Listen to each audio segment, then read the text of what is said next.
out in the Germain Robin aging cellar, and I wanted to talk a little bit about distilling aromatic grapes. I think I don't know anybody else who's distilling these aromatic grapes to make fine brandy with.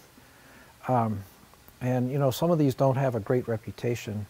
Muscat, Riesling. Riesling does as a white wine way up north where it's not so aromatic, like in Germany and so forth. But I mean, around here, these develop a tremendous amount of flavor, and especially aromatics, a lot of smell, and they're not particularly easy to distill.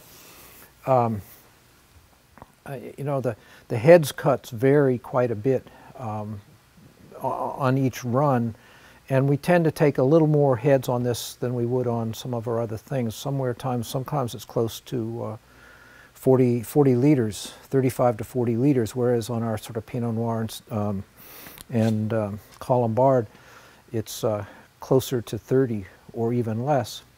And then, but then the compensation for that is at the tail end of the run, we can take a lot more seconds. And we usually cut our seconds off on the brandy run somewhere between 60 and 62%. And these, we generally take them down to close to 58, and on a couple of occasions down to 57.5, which is a lot of seconds. But we keep getting this beautiful aromatic that we don't want to lose. So, and then blending with them is really difficult because they're so powerful. They tend to take over. Very little of that goes a long way. And you know, at the beginning, we didn't use much of these for. We made grappa out of them, and you know, I think our model was sort of like the classic French cognacs. But recently, we've started a program to introduce more and more of the aromatic grapes into the craft method. I think in 2 years is going to have somewhere around 15% aromatic brandies in it. And then, of course, then we have to wait another 10 years before we can introduce these things into the XO. But we've gotten more interested in these grapes lately. You know, all of this craft method production is always a process. It's not there's not a book that says, here, do this. And then what I brought out was, Joe brought out, this is barrel 316. It's a 1998 Fetzer Riesling. And, you know, that means it's, you know, going on 16 years old. And a lot of the very forward aromatics have gone, and they've been replaced by something that's much deeper and much longer lasting, and with a particular intensity.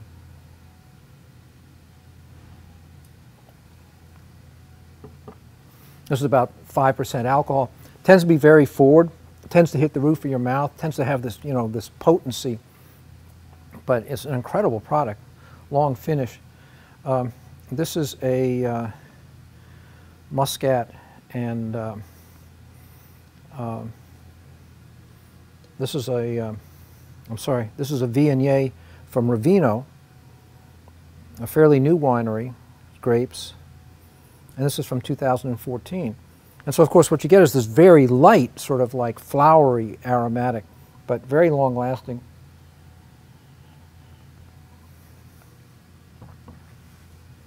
Very mouth-filling. I always find them a little savage when they're young.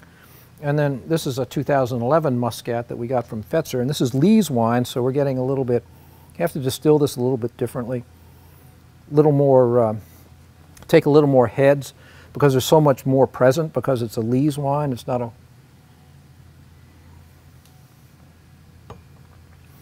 And you get the same thing as you do on the old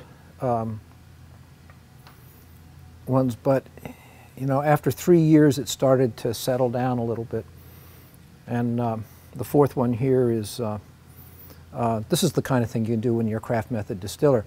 This guy didn't have enough grapes, and so he said, hey, can I throw in a little bit of orange muscat? So he did, and we distilled them together. We're buying Viognier from them, and he just didn't have quite enough to make the wine that we needed to fill the still the record number of times, so we took a little more muscat.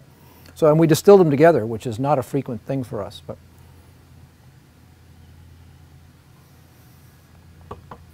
you get this very interesting mix. But all of these things tend to hit the middle and roof of your mouth and are perfect for blending. These are areas that a lot of the standard grapes are lacking in. The middle of your tongue, or the sort of like the sort of like higher alcohols hitting the roof of your mouth.